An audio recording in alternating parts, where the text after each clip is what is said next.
back to another Couch Potato General Manager video. Guys, we're continuing with our division by division 2022 NFL draft grades. We're focusing on the NFC North. In this particular video, we're going to start with the Chicago Bears. Chicago Bears did not have a first-round selection. Pair of second-round selections, a pick in the third round, which I'm sure we'll get into. Hotly debated selection in the third round, and then a host of day three picks. So let's start with the two defensive backs that the Bears ultimately selected. This was the first draft class for the new brain trust in Chicago, new GM, new head coach. Kyler Gordon out of Washington. Of course, he's had been mocked anywhere from the bottom half or the 20s, mid-20s or so in the first round to early to mid-second round. What do you guys think about that particular selection? Has good length. He uses his hands well. I think he's very patient, easy mover. He can mirror and match all skills. The only thing I saw with him was I just want him to be more physical. He's talented, but sometimes it's a little too nice. If you know what I mean. It's just you need a little dog in you, man. Over there with Jalen Johnson. You're pretty high on Kyler Gordon. Yeah, I think he's real nice, man. It's just, I think they'll get it out of him, man. He can show his full potential at the next level. Okay. Do you got to be a dog at the corner position, or can you just be nice? It has some kind of dog in you, that short memory.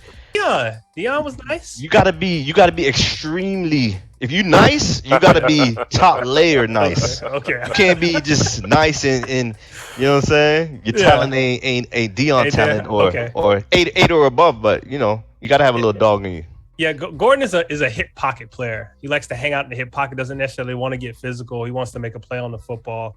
I think Jalen Johnson could be the guy that's the more physical corner for you. But I think that they have two solid corners. Going into this draft, that was one of the biggest concerns with this team was the secondary, and I think that they kind of solved that.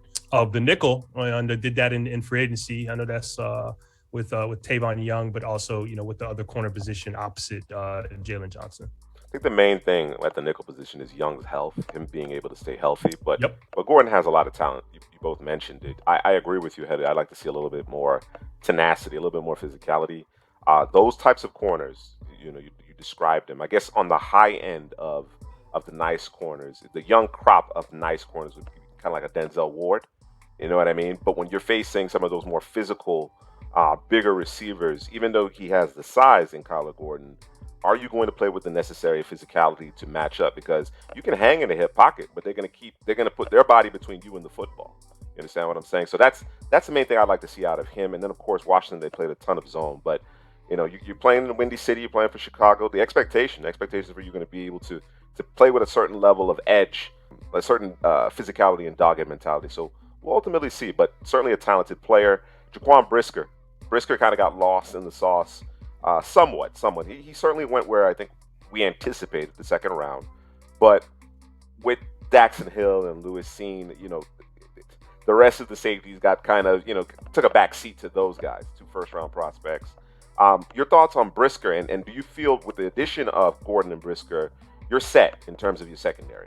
Yeah, I'm looking at the depth chart right now, and I would agree that I think they are set. I think Brisker, one of the reasons why he fell, I don't know if he necessarily gives you both sets of the safety position, meaning range on the back end and a guy who can come out down in the box. I think he fits more of the mold for the guy to come down in the box to make plays. Not that he can't be high free safety, but I think that's a role that I don't necessarily think you want him in at all times or too much. But I do like him coming down in the box, and I think he can play a little bit of the slot as well. You know who Brisker kind of reminds me of, and Bears fans, they're either going to love this comp or they're going to kill you, or they're going to throw up in their mouths a little bit. Not because of the player, but ultimately where the player went, and that's Adrian Amos. Of course, he's with the Green Bay Packers, a division rival. But I think from a skill set standpoint, I think similar is good on the back end in coverage. You know what I mean? Not necessarily a world beater, but good. I think better than competent, right? But then he can make plays in the intermediate parts of the field and down in the box as well. So I personally think, particularly if Kyler Gordon plays up to the level of what I think some analysts thought, which was a first-round prospect, first-round selection, I think they're in really good shape. They're a young group. Jalen Johnson, I thought he should have been a first-round selection the year he came out. Of course, Andrew Booth was on the board, if I'm not mistaken. I would have liked to see him in Chicago a little bit more than Gordon, but I think the pair here really solidifies that secondary. What about you, Headley? Yeah, I think it's another great pick for the Bears with Jaquan Brisker, uh, along with Kyler Gordon, because we talk about him in coverage, man. He's very comfortable against the tight ends. You don't want him on the receiver or those Sure. route running the receivers, but he could play coverage on the tight end. Definitely like him in the box better. And you got Eddie Jackson back there also. Right. So he So you're could good. Complements pass him game, really man. well. Yeah. Yeah.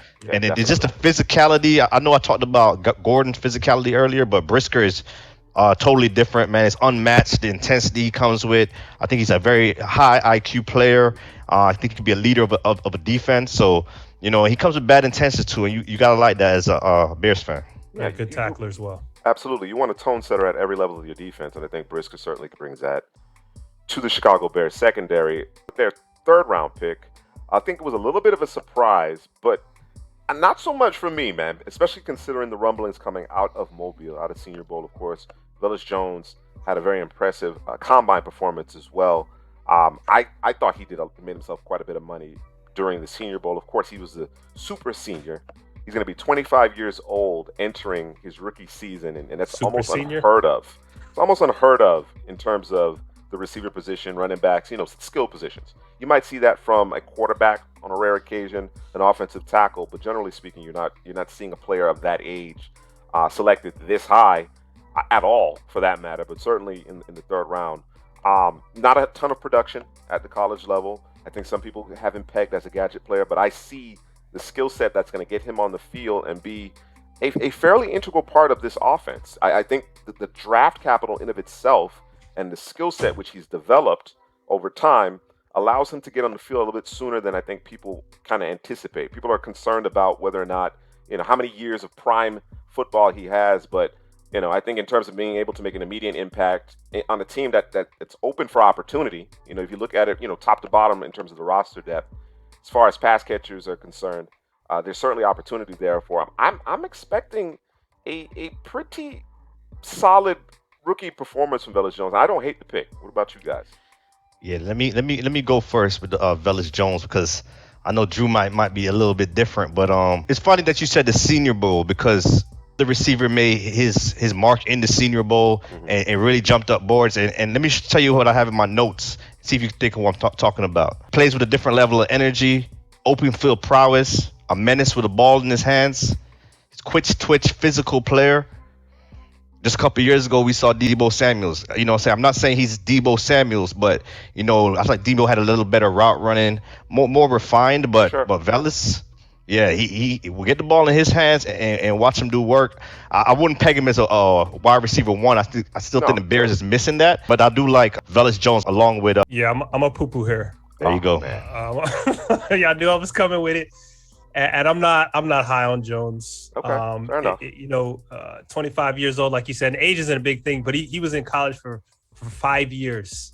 6. He went from USC over to Tennessee. You know what I'm saying? He went from West Coast to East Coast. You know what I mean? And I don't see it when I watch his game. I know what you're talking about in terms of the open field prowess. It has big opportunity in terms of the ball in his hands. He did play special teams. And the biggest thing for him here is opportunity. Absolutely. Like, this is one of the teams that just doesn't have the greatest of receivers. They have a couple of pieces, but they don't have, those go-to guys. When you think of most teams, you think of at least 2 or 3 guys in terms of the receiver position. For the Bears, it's not really like that. You know what I'm saying? So I think he definitely has opportunity, and it's just kind of always been a work in progress with him, man. So, it just kind of makes you wonder. You go from the West Coast to the East Coast and you didn't bust a grape on either team. What's the deal? You know what I mean? So that's kind of where my worry is. And he never really rounded out as a receiver. He's still working on that. But opportunity, I think, is the big thing for him here. Yeah, I'm a little bit more glass half full with respect to Jones. And like I said, I agree with you in terms of the film. It's a little sparse. It wasn't until this past season that he put some good production. It wasn't great by any stretch of the imagination, but solid production. There's question marks about, continuity as far as quarterback play, the offenses he's been in, the fact that he didn't necessarily break out in one location. And, there was a bump, obviously, in Tennessee, but not necessarily anything to write home about per se. But I think you have to put a certain level of stock in terms of the fact that Jim Nagy brought him to Mobile because of the scouting that they do there. And then, of course, his performance there. A lot of people talk about Christian Watson and Alec Pierce, and then you have some more talk about, the Calvin Austin. I thought Velus Jones, from start to finish, had one of the better performances. I think he had a top 3 receiver performance at the Senior Bowl. Now, you could argue that the Senior Bowl class of receivers was a little down this year. You can make that argument. But I think Jones was impressive, whether it be the one-on-ones, 11-on-11, game day. He made plays, he got open, and I saw some quality route running as well. Turned some corners around out there. Again, I completely understand why people are throwing cold water on it from a production standpoint and from the perspective that he is an older rookie. I trust me, I understand that. But I think, like you said, Drew, given the opportunity, given his skill set, I think he can be a difference maker early on with the Bears. I don't hate it. I don't hate it. Could they have made better use of this selection? Certainly. I think so. But again, there was buzz. There was a buzz coming out of Mobile as well as out of the Combine that Jones was going to go a little bit earlier than I think people anticipated. I expected him perhaps early day 3, round 4, end of the 3rd round, around the compensatory picks perhaps at the most. But the Bears saw fit. Hey, listen, they passed up on a guy like Khalil Shakir. There's some notable guys that they decided to opt in a different direction for, and I think there's could argue good reason for that, but I think there is a legitimate reason for that because of his overall skill set. You mentioned it, Drew, the fact that he can contribute in special teams as well. Get the ball in his hands. I think that is part of what's being valued more here than anything else. When you see what Deebo Samuel's done, Cordell Patterson has done, when you see that type of skill set, of course, albeit different body types, when you see that type of skill set and how difficult it is to prepare and defend that, I think that's what the Bears are looking for. We're looking for football players. And you could talk about his polish as a receiver, but Velus Jones is a good football player as far as I'm concerned. So let's move on to day 3. Day 3. The Bears really placed an emphasis along the line of scrimmage in day 3. And, shout out to my guy, Brandon Thorne. He works for Bleacher Report. He's the mastermind behind Trench Warfare, Substack, and podcast. Guys, I really suggest subscribing to it. It's great content. You're not going to get anything quite like that anywhere else as far as the offensive line is considered. He and I thought that the Bears did a really good job in terms of finding some upside here. I was disappointed, not so much with the players, but the fact that they weren't prioritizing protecting Justin Fields in this draft. Even though they didn't have a first-round pick, I thought, how could you possibly come out of day 1, or rather day 2, and not have addressed this offensive line? You know what I mean? I really, really was frustrated with that. But again, I kind of like the players as well. You know what I mean? So it was kind of a little bit of a catch-22. But I thought they did a decent job of bringing guys in who can actually compete and may be able to contribute as early as this year. One of the picks that I really love is Ja'Tyre Carter, and Braxton Jones. He held his own in Mobile as well. With all of these, the offensive linemen, they just kind of darts at the board. Absolutely. You know what I mean? They're all kind of similar in terms of their movement, their size, their speed, but all of them lack technique. So I think the Bears think, hey, you know what? We'll take those traits. We'll bring them on in, and then we'll just kind of refine it. You know what I mean? We'll get it right for us. But like you said, I think like most Bears fans say, I mean, that's fine and everything, but we're gonna be doing this thing. What is it? What's the saying? We're gonna build this thing as we fly it. Yeah. That might get your quarterback hurt though. That might get your pilot hurt though. You know what I mean? So I get it, but you kind of, you know what I mean? I don't know that I'm comfortable with that, but I mean that's what they're choosing to do. Before you get in there, Head, I want to say this. Just make sure I put this on wax. Drew, your point's well taken. Your point's well taken. But one of the things that I really thought about with respect to the Bears is that they weren't going to be able to get it all fixed in this draft class. Yeah, it's true too. You kind of had to pick where you wanted to, based on the value, based on your board, what you wanted to address something. Right. What they managed to do, I think, was solidify their back end as far as their defense. I would have liked them to try to get at least 2 position groups addressed, but I think they managed to get the secondary addressed. Now, if you ask me, I'm going to prioritize the offensive line 9 times out of 10. I guess this was that one time that they decided not to prioritize their offensive line. You understand what I'm saying? If we're not going to have these uber talented weapons on the perimeter, well then let's at least give our quarterback and our running game as many opportunities as we possibly can. They didn't necessarily do that until, or rather try to address that until day 3. But like I said, I think there's some upside with respect to these players. Yeah, I'm looking at the offensive line, and It might be a tough goal for Justin Fields this year, man. Unless the scheme is a lot better than last season. New offensive coordinator Luke Getsy, he has to be creative and do something because it's like you said, the offensive line. I know you guys addressed it day 3, but it's no real studs on the offensive line, man. I know you get Tevin Jenkins back from injury, the guy you drafted last year, but it's going to be a competition. I can't tell you who the starting 5 is going to be, but it's going to be a competition with these guys that was drafted, and then Cody Whitehair. He's the only recognizable name on the offensive line. So yeah, it's going to be tough, man. It's going to be tough for Justin Fields, and he's missing the true number 1 receiver, a guy that we could rely on. I know Mooney, he flashed last season, but I'm not sure, man. I'm not sure about what's going on right here, but like you said, they can't get it all this season. They did the secondary, and then next season maybe address the offensive line because there's some good offensive linemen coming out of next year's class as well. Not to mention they'll have substantial cap room. I think they're going to have a lot of flexibility in 2023, with whether it be a combination thereof, I assume, between free agency as well as the draft. What grade do you give the Chicago Bears draft? All right, so if I'm going with the premise that we can't all fix it this year, and they did address one position, and they did a really good job at addressing that position. I'm gonna give them a C plus, man. Okay. Yeah. I think that's fair. What about you, Ellen? Yeah, C plus is fair. I'm gonna go one step above. I'm gonna go a B. I like their first 3 draft picks. They tried to address the offensive line. Dominique Robinson is a raw prospect, but maybe you get some pass rush there. No, we didn't talk about him much, but I, at that juncture in the draft, I think there's quality upside there. Absolutely. Yeah, definitely. So I give it a solid B. Yeah, I'm gonna go with B minus. I was kind of teetering between C plus and a B minus. I'm gonna go with the B minus because I'm a Jones fan, man. I'm pulling for him, man. I know it wasn't necessarily conventional wisdom doesn't suggest take a 25-year-old wide receiver in the 3rd round when you have all these different areas, particularly your offensive line, that you need to address. But I think he's going to turn some heads this year. I think he's going to surprise folks. All right, guys, that's going to do it for the Bears. Let's move on. All right, moving right along with our draft grades for the NFC North. We have the Detroit Lions up next, and of course, they did some damage.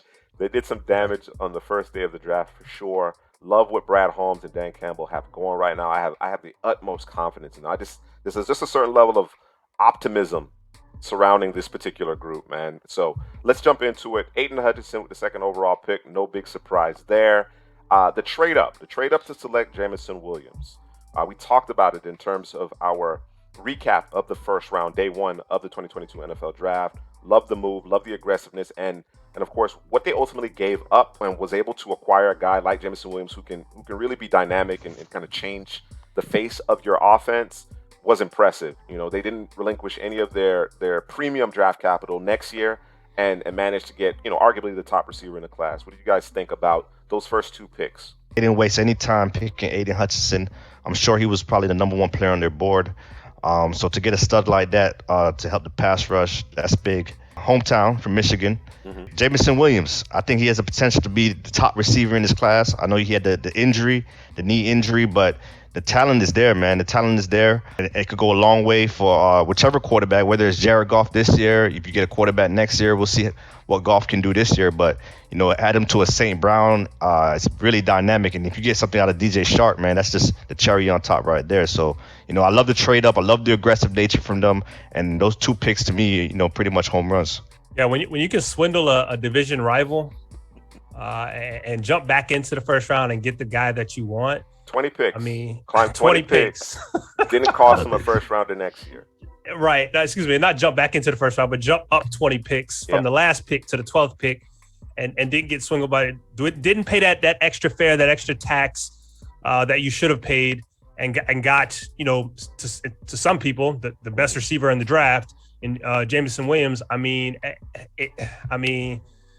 you feel the need. You know what I mean? And then in the Hutchinson pick, I mean, that's just chalk. Yeah. You know what I mean? That just makes too much sense. Absolutely. Absolutely. Particularly as they're trying to, they're kind of morphing defensively as well. So I think Hutchinson is a key cog in what that defense is going to be short and long term. Moving on to day 2, Joshua Pascal was their selection in that trade. Of course, that trade to acquire Jameson Williams, to trade up to acquire Jameson Williams. They swap second-round picks with the Minnesota Vikings. They take Joshua Pascal out of Kentucky, and Kirby Joseph, safety, a quality center fielder, in the third round. What about those picks, Chance? Yeah, Joshua Pascal, man. I know Headley is that's one of his guys, I guess, or whatever. But watching the tape, I think I don't know, man. He was kind of they kind of used him in a myriad of ways, and I really didn't get a good feel for what he could be. I thought he was okay at everything that they asked him to do. I just wish there was something. I wish they would have just said, hey, we want you to do this and this only. I didn't see the bend that I would want from a guy coming off the edge. I thought he defended the edge very well. And I thought he could play in space, but I'm just not, I don't know, man. I didn't see it, man. Tell me something, Headley. I didn't see it. Yeah, I think he just got that some juice inside. I know, like you said, they played him at end, they played him inside. Also, he's like 6'3", 270, so he's kind of a bit of a tweener, maybe a little too small inside. He's a bull in the china shop. He's very aggressive. He's going to jump those gaps and could run himself out of a play. But I like him, man. I like the juice he shows, man. The energy, the twitch to elude offensive linemen, especially guys on the inside. They can't keep up with that twitch. So, as a pass rusher, which I think that's what they're going to do with him, bring him in on passing situations to try to get after the quarterback. I think him and Hutchinson could do some work out there in Detroit. It'll be interesting to see how they ultimately deploy these guys. Like I said, we're kind of anticipating a multiple defensive front out of Detroit in 2022. So could he play a little 5 technique? Is he going to stand up on a consistent basis? Or is he going to play at that 270? What's ultimately going to happen there? But he strikes me as a Dan Campbell type of guy. That's from a character perspective, from a culture perspective, he definitely strikes me as that type of player. And of course, you have to be able to set a physical edge, which he's capable of. Whether or not they're going to be able to capitalize on the pass rush upside that Headley is alluding to is really going to be the true test. You know what I mean? To determine whether or not he was a viable selection there in the second round. Kirby Joseph, as I mentioned, quality center fielder. His star rose a little bit later in the season. Of course, he's playing for Illinois. Not a whole lot of publicity, but eye in the sky doesn't lie. I expect him to perhaps not start right away, but certainly make his way into the lineup as the season progresses and be a key cog on special teams out the gate. On day 3, 4 selections: James Mitchell, Malcolm Rodriguez, James Houston out of Jackson State University. Guy I really like. I thought he might actually come off the board a little bit fast. He's a former Florida Gator. Nice edge player. You wanted to add some more teeth to that pass rush because, again, we're kind of expecting an odd man front with those edge rushers standing up, including Aiden Hutchinson. I like James Houston there. I think that was a very shrewd selection in the 6th round. And then Chase Lucas out of Arizona State. What do you guys think about the Detroit Lions' performance in day 3? Real quick, I'm going to jump back to day 2 real quick with Kirby Joseph. I think that they think, because if I'm not mistaken, he was a 1-year starter, just limited playing time in terms of playing at the safety position. So I think it's fairly new to him. So I think that they're thinking, hey, this is a guy we can mold into a starting safety someday. We'll take our time with him. Like you said, special teams should be a big contributor there. James Mitchell, day 3. I think it's just they want more of a flashy tight end here, right? Not that Hutchinson is not, but I think Mitchell gives you a little bit more movement in terms of a guy who can play in the slot, or you can put him out wide, get a one-on-one matchup, maybe a mismatch of some sort with him out there. Malcolm Rodriguez, this is just a dog. This is just a Dan Campbell guy. Not the biggest, not the strongest, but a guy who's going to say, hey, I need you to be in this spot, this hole at the snap, and he's going to be there, do his job. And he's gonna give it his all. You know what I'm saying? If you get beat, it's not because he wasn't trying. A lack of right? effort, right? Right. It's not because he wasn't supposed to be where he's supposed to be, and maybe because he just didn't have the he's not quite the athlete, right? Mm-hmm. Doesn't have quite the numbers to get there. But you need those guys in terms of special teams, and sometimes those are the guys that kind of make or break a game at times. In terms of James Houston, man, he's a little small, man, a little small. But he's got that explosiveness, that flash that you want coming off the edge. And I think this is going to be a team, a defense that's going to be playing Legos, man. We're just going to move things around. We're going to make people think. They're going to have to – it's not going to be easy when you come see us. And I think Houston's going to give them that. And as long as you're putting them in a position to succeed, not say, hey, go out here and defend the edge, on this run, this toss, you might be in trouble. Yeah, man, I think y'all broke it down. I was going to shout out James Houston, Jackson State University, Coach Prime over there, man. Yeah, it seems like, Dan Campbell got his guys. I think all through the class, it's a lot of dogs, high potential players. Then you get a little bit of everything here. We know Detroit has a quality offensive line. They managed to get the skill position players in place. They have the draft capital if they so choose to go get their guy at the quarterback position next year. It's going to be an impressive class, we anticipate. Just trying to round out this defense and ensure that these guys have the football character that Brad Holmes and Dan Campbell is looking for. I think they managed to do that. I think they did that successfully. And again, to Drew's point regarding James Houston, I know I keep on going back here. I thought he could come off the board a little bit earlier, but of course, when you talk about measurables, that comes into play. Situational pass rushing is important. It's important. They have a lot of players. Now they're trying to figure out who is going to kind of rise to that. What cream is going to rise to the top? You understand what I'm saying? There's going to be a lot of competition, and there's going to be opportunities because this is a very young team. I think they only have one player who's 30 or older, and that's Michael Brockers. Detroit has. I think the arrow is pointing up, man. I really do. You look at some of the names, and you may not be, terribly excited after Hutchinson and Jameson Williams, but these are the types of players that are going to be part of the fabric of this culture change in Detroit. So let's grade them up. How did Detroit do? Yeah, I'm gonna go B plus. I'm gonna go B plus on the potential. I'm gonna take the potential of Williams, Pascal, Joseph, all those guys, man. I'm gonna say B plus. Yeah, I'm gonna go B plus too. They got the guys. They got guys that make sense for that team and what they want to do. They didn't go outside the box and try to reinvent the wheel. They stayed within themselves with the players that they have. So I'm gonna go B plus. I'm right there with you. You could argue for an A or A minus here because of the Jameson Williams trade, but I like it as well. B plus, solid B plus. Can't stress enough how excited I am and intrigued by what Brad Holmes, Dan Campbell are building in Detroit. I know it got off to an interesting start, the biting of the kneecaps, but I love it. And Brad Holmes is a sharp guy, man. He's a sharp guy. We've seen it now in back-to-back drafts where they've made some shrewd moves, some quality decisions, and you're kind of starting to see the team, the roster kind of take shape, you know what I mean, and build around the culture that they're ultimately trying to establish in Detroit. Moving right along with our recap, draft grades for the NFC North 2022 NFL draft grades. Green Bay Packers are up next, and Green Bay had a lot of selections. They were busy in this particular draft. They had multiple draft picks in 3 rounds, 2 in the first round. Quay Walker and Devonte Wyatt, they stood pat. Everybody, or I shouldn't say everybody, I think Green Bay fan certainly was plugged in, certainly had the pulse in terms of they were going to try to shore up things along the defense, the front 7, try to stabilize this run game. Of course, you got expiring contracts at every level of the defense, but run defense has been a thorn in their side for quite some time. Of course, Kenny Clark, as they say, has been trying to do it all alone. They get him some help with Devonte Wyatt and Quay Walker. Certainly fills needs, no question about that. I love Devonte Wyatt. I had hoped to see him play more of a traditional 3 technique as opposed to what I anticipate will be a 5 technique that's 2 gapping.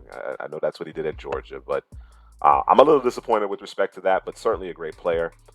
Quay Walker, a lot of talent, a lot of measurables, a lot of ability, but Headley, Drew, was that the right linebacker in your estimation? Not if Devin Lloyd was on the board. Yeah, not if Devin Lloyd. Nakobe Dean was on the board, but we know what happened with Dean.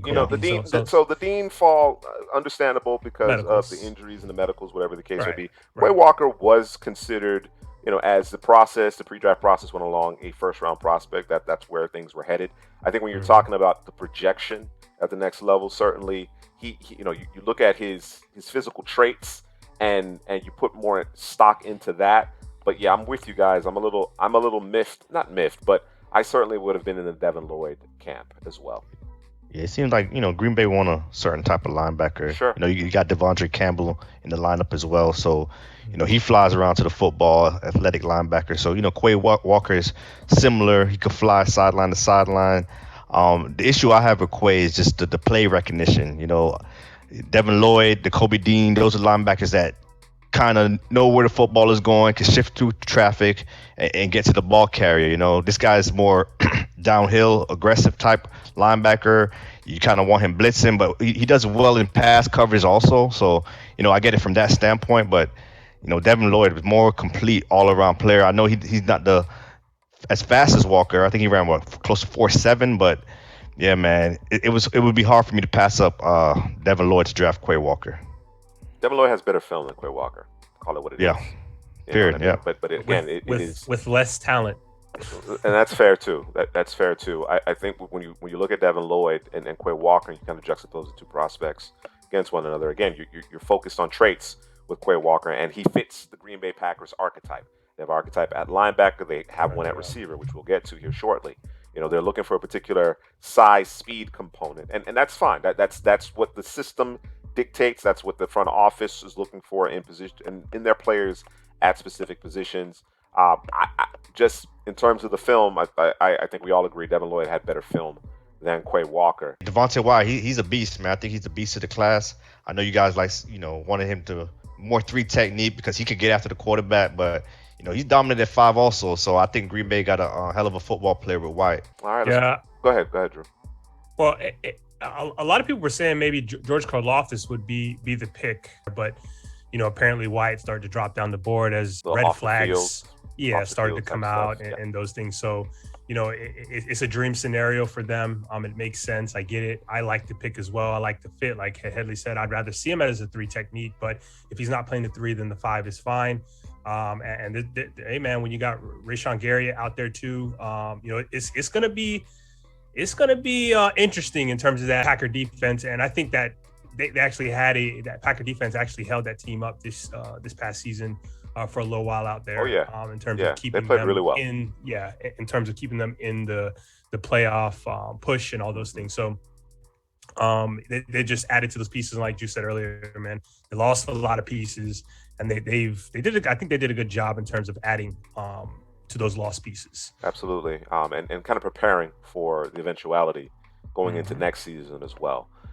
In day 2, they get the receiver. Of course, that was debated quite a bit in terms of whether or not they would use both first-round selections. Of course, that was kind of a pipe dream. But of course, we're thinking this has to be the year. This has to be the year that they prioritize getting Aaron Rodgers' weapons, considering the trade of Davante Adams.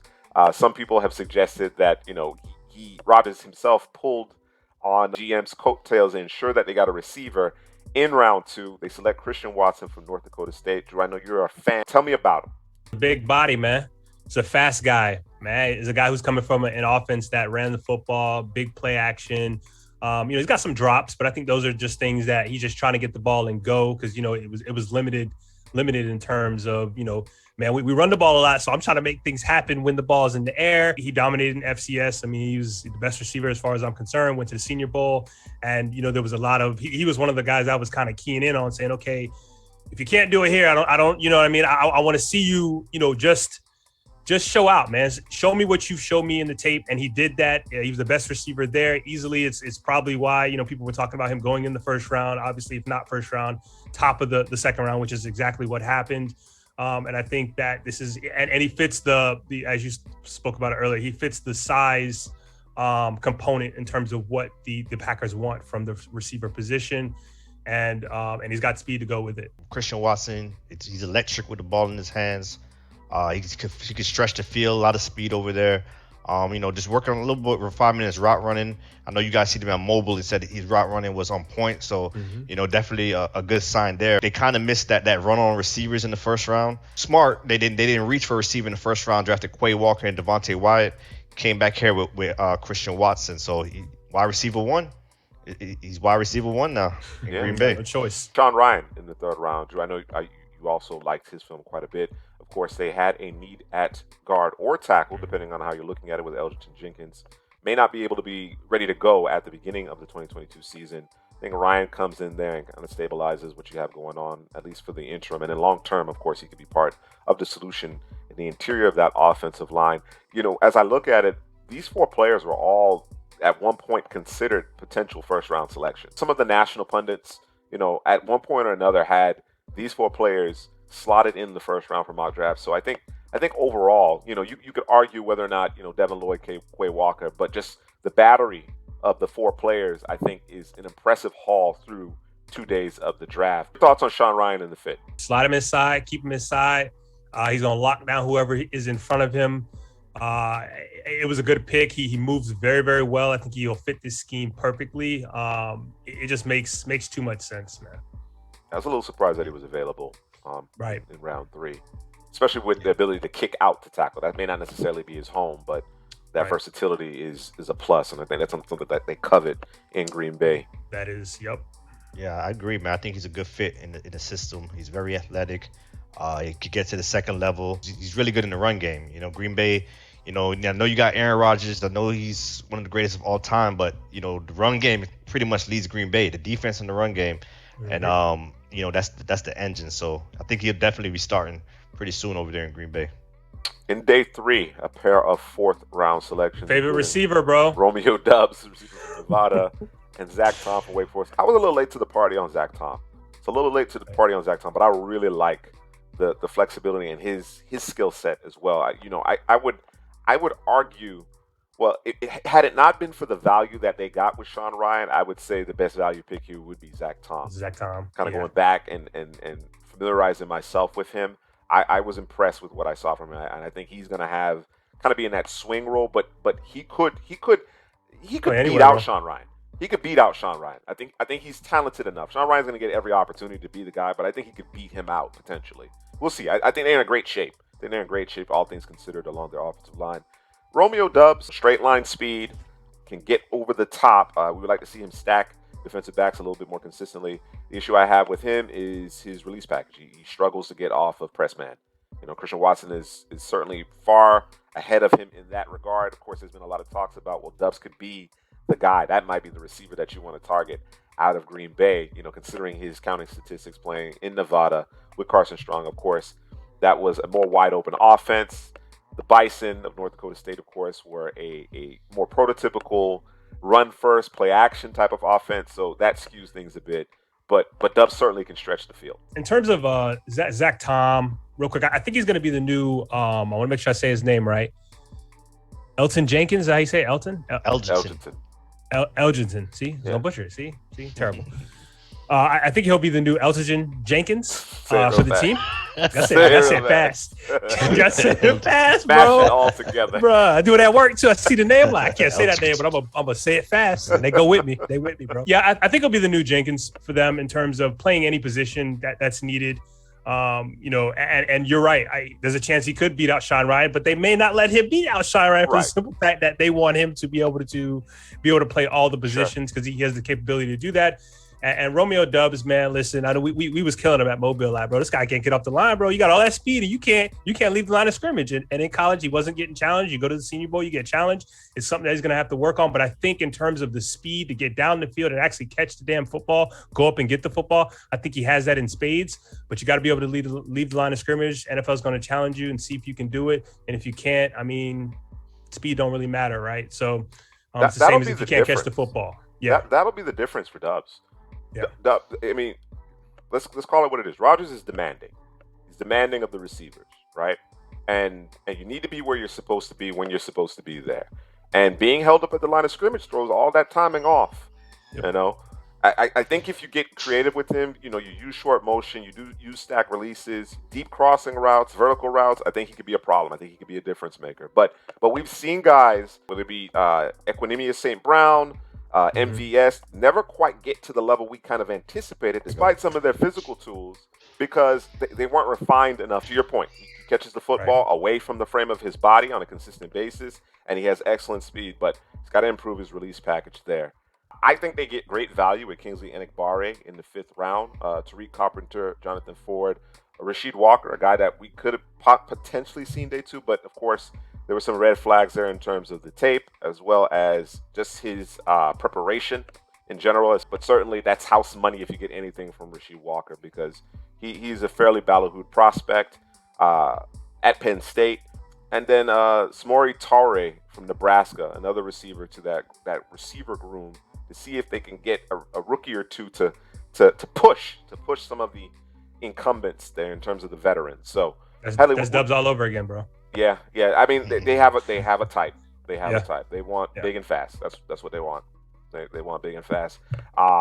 It's just such an interesting thing to see because Davante Adams certainly could stack defensive backs, but he wasn't known for blinding speed. It was his superb route running and his ability to separate that was the difference there. So interesting to see, but they're making that transition. They want to be able to run play action, deep crossing routes, get vertical. Certainly understand that. Heather, your thoughts on Enagbare?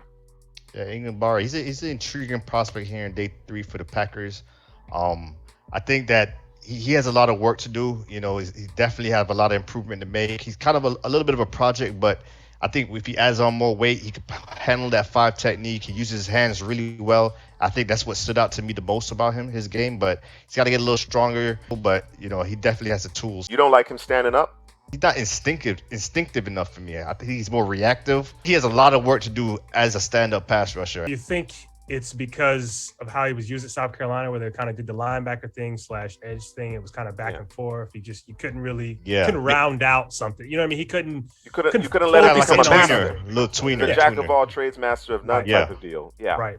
Yeah. He plays with an edge. He's competitive, so he gives effort. You know what I'm saying? Just a lot of work with his technique to me still, but he probably could do both. So if you want to put on the weight, play the 5, or play on the edge. Tariq Carpenter is a 7th round pick. He's a project. I think he was playing linebacker, move back to safety. So it's a guy that he's going to be slow to react.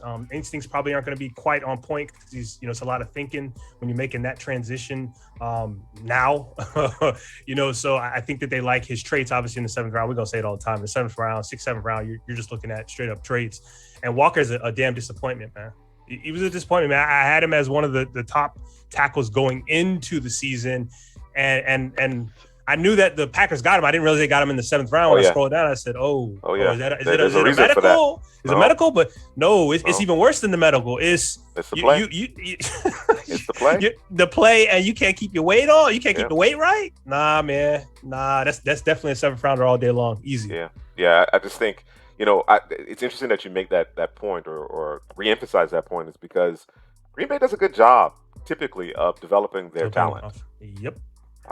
They generally do a good job of identifying guys throughout the draft, whether it be day 1, day 2, or day 3, who ultimately contribute over the course of their rookie contract. So if they get anything out of Walker, that's a plus. But I think just being able to get Sean Ryan and Zach Tom in the 3rd and 4th rounds respectively, I think that's nails right there. You know what I mean? All things considered, because of course that's where it's going to start with this particular offense, with the outside zone becoming much more the foundation of this offense. This team's going through a transition. There's no question about it. They're not going to be as wide open as they've been in the past, and certainly they've already started to make that transition over the last couple of years. So definitely taking on. You can see it in their personnel in terms of what they want to do offensively, and I thought they did a good job of addressing the majority of their needs defensively.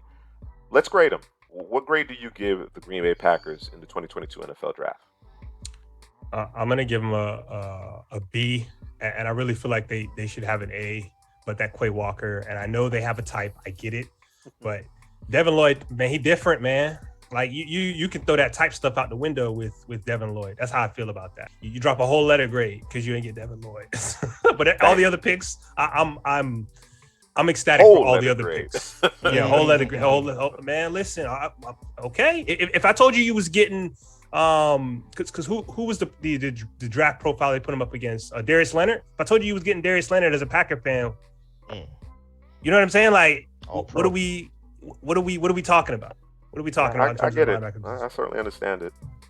What Devonte Campbell All Pro? You could have 2 All Pros standing next to each other, bro. Pro Bowl. I mean, I think what they're thinking. That's crazy. I believe what they're envisioning is similar to what they got out of Devonte Campbell, but with even more tools. You understand what I'm saying? So Campbell plays in Atlanta, he goes to Arizona, and then he has a career year in Green Bay. All right? Right system, skill set. He had developed at this point, right? Become a better player, more instinctive player, a more well-rounded player because he's gotten some coaching, he has some experience. I think their thought process is that that's where the direction Quay Walker would go in, but we're going to expedite that because Quay Walker has better traits out the gate. I think that's the thought process there. Is that an excuse to pass on Devin Lloyd? I wouldn't go that far. But I think that's the mindset with respect to that. What grade did you want to give Green Bay? Yeah, I'm gonna give it a B, man. I think you talked me up from a B- with Quay Walker because, you know, you got them big boys up front. You drafted Devonte Wyatt, you got Kenny Clark, Deion Lowry, Jaron Reed, a player that keeps on going everywhere, but I like him still. And so you allow Quay Walker to kind of play like how he did in Georgia, fly around the football field. You got Campbell that's doing the same thing. They could both rack up a lot of tackles. And they can cover. And they could cover. Yep, and they could cover. So I'll give them that a B plus. You know, I like the offensive line selection with Sean Ryan and Zach Tom, and Christian Watson is the wild card for me. You know, because I could totally see him. You're playing with Aaron Rodgers, so I could see him putting up big numbers. Jordy Nelson. Jordy Nelson did it right, yeah. But I could also see him being a potential bust if he doesn't, you know, improve upon the things he needs to improve upon. Yeah. There's some refinement. But I think with professional coaching, Christian Watson is actually going to blossom. Yeah. I think he's going to blossom. Like I said, you know, for a bigger receiver, I was impressed in terms of his change of direction, particularly at the line of scrimmage. You know what I'm saying? He was kind of the antithesis to Romeo Doubs. Romeo Doubs couldn't get off the line of scrimmage. Watson could. You know, there was that ankle flexion, that change of direction, that balance and flexibility makes a difference in terms of being able to get off the line of scrimmage. And of course, your hands. You got to marry it up with your hands. So I'm a little bit more optimistic about Christian Watson and this class as a whole. You know, again, I agree with you guys. Devin Lloyd would have been my selection at 22 if I'm going linebacker there. But certainly Quay Walker has the traits of a day one prospect. We'll see how he ultimately develops. I'm going to give them a B+. On the strength of Devonte Wyatt and those offensive line selections. I love what they managed to do. The value that they were able to get in the third and fourth rounds in terms of Sean Ryan and Zach Tom. That's impressive. There's no other way to describe it from my perspective. To get two players that could ultimately start for you and be competent in starting the third and fourth rounds, especially when you're facing, you know, Bakhtiari had a long-standing injury last year, as well as the Elgin Jenkins injury. That's really impressive to me. And of course, you know how I feel about Devonte Wyatt. You know, that was always my top defensive tackle. He's going to play the 5 technique, of course, but always my top defensive tackle throughout this particular cycle, and you get him at 28. So B+ for me. I thought Green Bay did a good job, all things considered. We'll see how the receiver position works out, but very, very good class here from the Green Bay Packers. Let's move on to the Minnesota Vikings, the final team in our 2022 NFL draft grades for the NFC North. Let's talk Vikings here, all right? New coaching staff, new GM, and we were like, what the hell is he doing?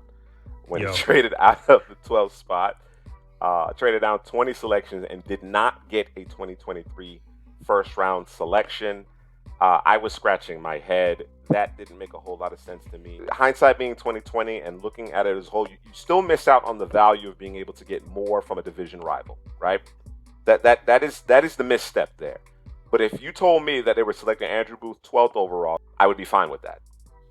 Based on my evaluation, I had Booth as cornerback 3. You understand what I'm saying? So I would have been okay with that. So what say you guys?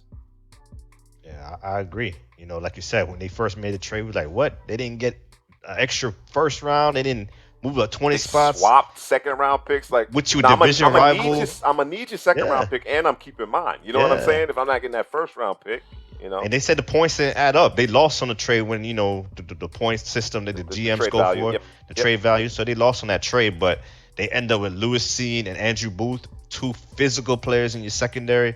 You know, the Vikings always had an issue, I think, recently under Mike Zimmer in the cornerbacks and getting after the passer. And I think they shored up the secondary. They still have some work to do, some more cover guys. You still got Harrison Smith there. They probably need another corner, but Cine's going to come in there, knock heads off, the mentality that he plays with. And Andrew Booth is the same way on the outside. He could versatile zone man. He could do it all, in my opinion. He was my cornerback 3 as well. So, like you said, the players they got made the trade look a lot better. Go ahead, Drew. Eviscerate the trade. Cine, that's your boy. That is his boy. That is my boy, and like you guys both said, they made up for it. But damn, you left meat on the bone. I mean, you didn't take clean your plate. No, you ain't clean bro. Your plate, man. Like we ain't even talking about gristle. You know what I'm saying? Man. We're not even talking about gristle. We're talking about a whole wing, bro. You left a whole wing on the table, bro. You know what I'm saying? Like that's what you did. That's what you did with the trade down. It's crazy to me. And again, if this was not a division rival, I might be okay with it. I probably wouldn't. Let me not lie. I wouldn't be okay with, but you made it that much worse because that team got better. Right. That team got better. You're supposed to. Okay, we're gonna allow you to do this, but we're gonna need to hurt you though. But I need your firstborn. Right. I need your firstborn. Yeah. Yes, and you didn't do that. You know what I'm saying? So, I just it's disappointing. And as a Vikings fan, you're probably gonna rule the day that you let him go ahead and get Williams, man. Jameson. Yeah, I mean, at the end of the day, it's going to be something that's always going to come up, especially if he's out there balling. If he ain't balling, then hey, it is what it is. But if he's out there balling, those Booth Williams matchups, that's going to be they're keen on those. They're going to pull that trade up every time, bro. Every time if Booth out there getting roasted. Not if Cine saws him in half, though. I know that's not the kind of football that we play these days, but not if Cine saws him in half, bro. You're right. But in terms of Seaman, that's a guy I think that can play. He can play a little bit of nickel. He can cover those tight ends. I think he can play on the back end with the range. I think he can come down in the box and lay wood. I think he can do pretty much anything that you want in terms of the safety position. He can tackle very well. He's long. He's a pterodactyl out there. And Andrew Booth. If it's not for the medicals, man, he goes higher, right? Absolutely. We can agree on that. Absolutely. Yeah. So, and I think he was my cornerback 3 as well. And at one point he was my cornerback 1. So. Got the potential. Right. And he's ball skills, swag, tenacity. He's all about it. He can play zone. He can play man. Although some people said he's not good in what? He's not good in zone. Even that's what they did at Clemson. But I like the picks. And then, these guys are always chipping away at the offensive line. I guess the new regime doesn't matter. We're gonna go ahead and get us. They take whacks at it. They take whacks at it, bro. We're gonna continue to do it. And they don't get. I don't kill them. I don't see people killing them for the offensive line, in terms because they've always said, "Hey, let's try to see if we can get better here," and they continue to do that with Ed Ingram. I think they went in a little bit different direction here. So in terms of we've the grown style? accustomed. Yes, we've grown accustomed to them deploying their zone scheme. Kubiak, the fingerprints of Gary Kubiak all over that. Ed Ingram doesn't necessarily move the way you want a guy to move at the second level. He could pull now. But just in terms of those reach blocks, that's not necessarily his strong suit. Now, where Ingram really thrives is in pass pro. He can drop anchor, and I think he rivals the best interior offensive lineman in this class in terms of his pass pro. So I think they got good value in him. I know there was an argument, perhaps it was 3rd round, 4th round, but the way the guards were starting to come off the board, they made a good decision to go ahead and nab him in the 2nd round. Okay. Brian Asamoah, I know Headley was really impressed with him. I thought he looked very good in Mobile. He has a interesting skill set, certainly built for this day and age of football. And Caleb Evans, another Senior Bowl participant, he flashed. He has some tools that are impressive. He was kind of in that Damari Mathis type of mold. You understand what I'm saying? As far as there's a lot of upside there in the early parts of day 3 as it pertains to the cornerback position. So, Heather, your thoughts on those players? Go back to Ed Ingram in the 2nd round. I know you guys mentioned it, but when they drafted him, I think we did a mock draft and we were left with Ed Ingram. We were kind of upset. It was like, does he fit the scheme? Yeah. But the scheme, that's now the scheme's in question. Like you said, there's no more Kubiak there. This guy doesn't really fit that zone run-in, gets to the 2nd level. He's more physical, throw you out the club, phone booth kind of guard. So, it's interesting to see what the Vikings are doing with their offensive line. Asamoah, man, like you said it, man, this is one of my guys. I saw the tape. It didn't matter to me where he was ranked on other people's boards. He just, to me, he's like a linebacker for today's NFL, be in pass coverage, and I think he's going to rack up a lot of tackles here in Minnesota. I mentioned to Caleb Evans to get day 3 started in Minnesota. We have Atamewo out of Minnesota, Ty Chandler, Berdarian Lowe, offensive tackle from Illinois. We'll see whether or not he sticks at tackle. Jalen Naylor is a guy that certainly has some talent this is another team that develops their young players. Historically, we'll see with the new regime what that looks like. But KJ Osborne was a later draft pick, I believe a 5th or 6th round pick a couple seasons ago. See him on special teams, whatever the case may be. And then as he develops, he gets placed into the lineup and starts making plays. You understand what I'm saying? So I think Naylor could have kind of a similar ascension in terms of this offense as things develop and move forward. Nick Muse, tight end from South Carolina, rounds out the Vikings draft. So what do you guys think about their performance on day 3? So real quick with Evans, like you said, he was at the Senior Bowl. It's a click and close. He has that click and close that you want from the cornerback position. He was a feisty guy, and if you have that click and close, I want. There's combination of things that I want if you have that click and close, and feisty is one of those, and he does have that. He won some, he lost some out there at the Senior Bowl, but I can appreciate the. I like his football IQ. Yes, and the short memory he's got. Character and football IQ make a difference, and I think that's something that historically the Vikings have valued. Right. And certainly this new group seems to value that as well. All right, with the next pick, Adamawo, here are my notes. I have he's a better run defender than a pass rusher. He's limited in terms of his movement. That makes sense in terms of if you're going to be a better run defender than pass. And let me slide down here real quick. Not to go over Chandler or Lowe, but Naylor. If this dude can stay healthy, man, I think they got a steal, man. Now that's a big if. This dude's been hurt 2018, 19, and 2021. He can't stay. He got the Band-Aid marked on him right now. You know how Madden he's had the Band-Aid injury prone? That's him right now, man. And that's one of the prospects you target in the 6th, 7th round is guys who have been injured but have high upside. And I think his high. He got speed for days, man. Could you imagine him on that offense running around out there, man? I mean, that's dangerous, bro. That's crazy. And I think to throw it to a spot. Naylor could get there, and he'll get there. And I think the Vikings, in terms of their offense, I think they're moving to a more. Is it going to be a 3 wide receiver set versus trying to 11 personnel? Right, anticipating more 11 personnel. And trying to stick trying to force maybe the tight end in there. But we'll see how that goes. I'm looking at Ty Chandler here in the 5th round. This guy's very explosive. He could take it a distance on any given carry. It's just interesting to see. I know Alexander Madison. He probably has a contract coming up. Dalvin. Dalvin is Dalvin. He's always a little nicked up. So, and also Chandler can help in the pass game as well. Catch passes. He can pass protect. So the backfield is going to be interesting to look at going forward after this season. Do you bring back Madison, Dalvin Cook? You got Ty Chandler, so keeping an eye on that Vikings backfield. Yeah, I think it's a look ahead. Of course, they drafted your boy out of Iowa State last year. His name's escaping me right now. A return man, a lot of speed. Yeah. I think Chandler, from an all around perspective, gives you some added depth there in your running back room. It's a position that generally deals with a lot of attrition, and while we, for Vikings' sake, don't want to see a whole lot of Ty Chandler this season, but certainly I think he's a quality add in terms of the stable. Let's rank the Minnesota Vikings draft class. What grade would you give the Vikings in this new regime in their inaugural draft class? Yeah, I'm gonna go to the B+. I think it was a solid draft. I think that it would have been an A if they would have got an extra 1st round pick next season on the trade down. That would have been a definitely A. But because they left a little meat on the bone with that trade, I'm gonna give them B+ because the players are there. Cine, Booth, Asamoah is my guy. I think Ed Ingram, he could play, physical for them. So, and then Ty Chandler is explosive, and you guys talked about Naylor. It's a big play waiting to happen right there. So I give him a solid B+. So I'm gonna give him a B-. Again, it essentially just goes back to the trade. I like all the picks that they have here. It all makes sense. I get the picture.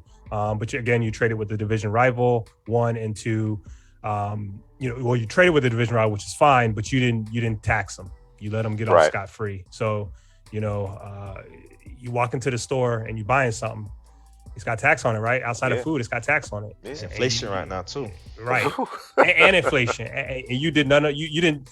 Right now, your register is short, man. Somebody getting fired at the end of the night. You know what I mean? Shrink. That's why exactly. That's where I'm at with it right now. Yeah, I'm gonna split the difference. I'm gonna give them a B. I think despite perhaps what could be considered a faux pas as far as the trade is concerned in terms of the value, the compensation that they got back, the players that they ultimately were able to draft, those first 4 to 5 in particular, I thought were very impressive. So I'm going to go with a solid B. I think they may have gotten 4 starters with their first 4 picks, as early as this year. So nice job. It could have been better, like you said, meat on the bone, but certainly a solid job from the Minnesota Vikings in the 2022 NFL Draft. That's going to do it for our draft grades for the teams in the NFC North. For Headley, Drew, this is Juice, signing off.